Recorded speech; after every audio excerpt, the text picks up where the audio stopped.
questions. Am I right? All right. So I'm good in putting stupid questions. Okay. Okay. So my question, so my mind puts a question and then he plays somewhat the possum. Huh? He plays the possum. Oh yeah. Yeah.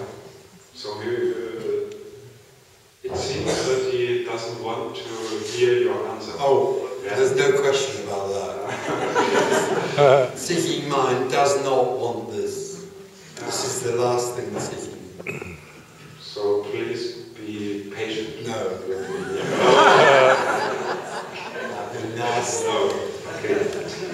So yesterday you said something about the hypnosis of the mind. So this belief I can improve things, and I'm working as a hypnotherapist.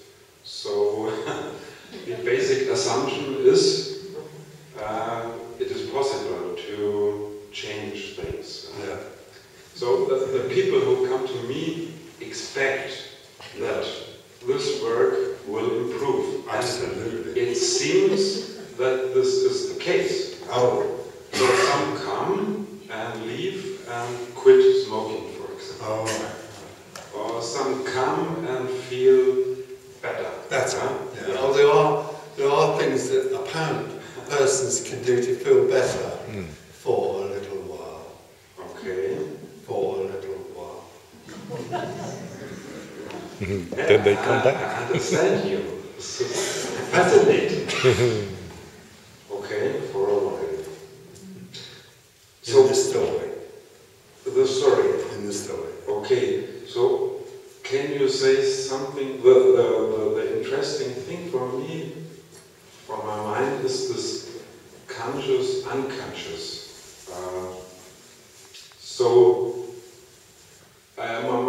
My mind agrees that when you say you cannot change things conscious, but there's still the belief that you can change things unconscious. So the life changes, but it's not me who is doing this.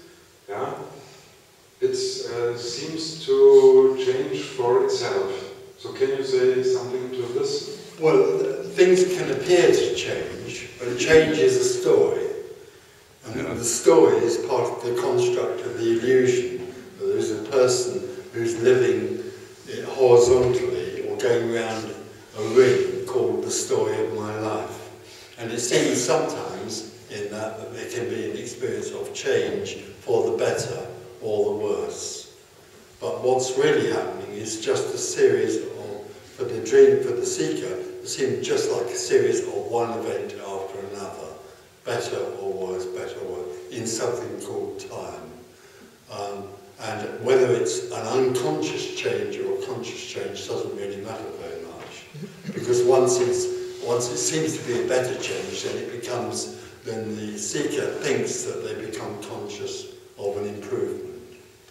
But all of that is simply a story based on the dream or the imagined construct or reality of someone who's in a story that they can make better. So as I said before, all of that is totally illusory, and it has nothing to do with the root of the dissatisfaction that people feel, and that is to do with separation. So you could help somebody get over their relationships with women for a while, or stop smoking, but none of that addresses, looks at the source of the symptom of not getting on with women or wanting to smoke a lot, which is separation.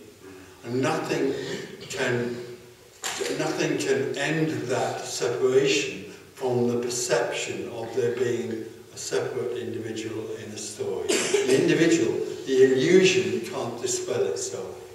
So the person can't dispel themselves. What is finally longed for in all of the seeking is the absence of me. That's not usually recognised although it is in some fields like Buddhism and so on. But the absence of me is the freedom that is longed for. And anything that you do with the me in the story is just elastoplast. Do you know what elastoplast is? A Band-Aid. It's just It's just a temporary healing of a symptom, and it's got nothing to do with the source of all of that. All suffering comes from separation. But it's okay to play this game, yes? Well, you can't play it or not play it. The individual is utterly helpless. The individual is a puppet responding to unconscious happenings in the brain and the body. It doesn't have any volition at all. It just is reacting and responding to what seems to be happening to it. So it's just another story. You're telling me a story. There aren't any stories. All there is this. This isn't a story. This is the infinite. This is timeless beingness. That's all there is. Out of that apparently emerges a story.